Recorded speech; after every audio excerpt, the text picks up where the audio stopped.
بسم اللہ الرحمن الرحیم، السلام علیکم ورحمۃ اللہ وبرکاتہ۔ میں ہوں قاری ابو سعید السید قرآن اکیڈمی کی طرف سے ایک اور نئی ویڈیو کے ساتھ آپ کی خدمت میں حاضر ہوں۔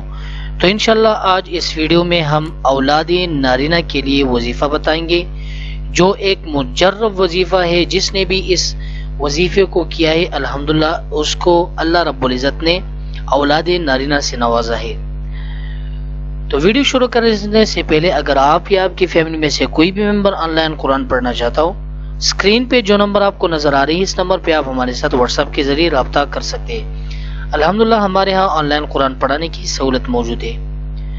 تو معزز ناظرین، چلو ہم سٹارٹ کرتے ہیں۔ پہلی بات دیکھو، جب خاص دنوں سے فارغ ہونے کے بعد آپ نے پہلے تو صدقہ کرنا ہے، ٹھیک ہے، کیونکہ صدقہ ایسی بھی ایک بہترین چیز ہے۔ الصدقہ ترد البلا، جو مشکلات مصیبتیں ہوتی ہیں اس کو رد کرتا ہے یہ صدقہ، ٹھیک ہے۔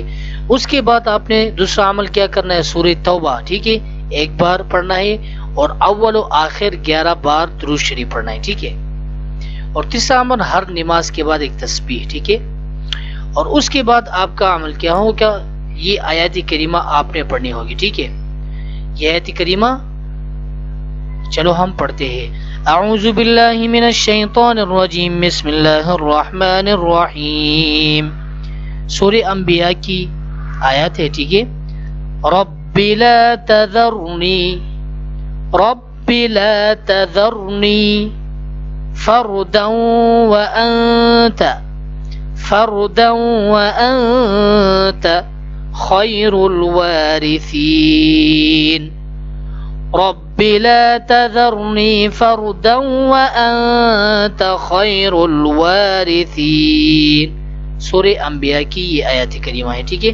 اس کا ترجمہ یہ ہے کہ اے پروردگار، مجھے اکیلا نہ چھوڑ اور تو سب سے بہتر وارث ہے۔ تو انشاءاللہ امید کے ساتھ میں کہتا ہوں کہ آپ اس وظیفہ کو ایک دفعہ کر کے دیکھو، تو انشاءاللہ ضرور بے ضرور آپ کو اللہ رب العزت نارینہ اولاد سے نوازے گا۔ تو اگر آپ کی ویڈیو پسند آئی ہے تو ضرور لائک کریں، دوستوں کے ساتھ شیئر کریں، کمنٹ بھی کریں، اور ہماری یوٹیوب چینل کو سبسکرائب کریں، ساتھ ہی بیل آئیکن کو بھی دبائیں تاکہ نیکسٹ آنے والی ویڈیو کی اپڈیٹ آپ کو مل سکے۔ دعاؤں میں یاد رکھنا جی۔ السلام علیکم ورحمۃ اللہ وبرکاتہ۔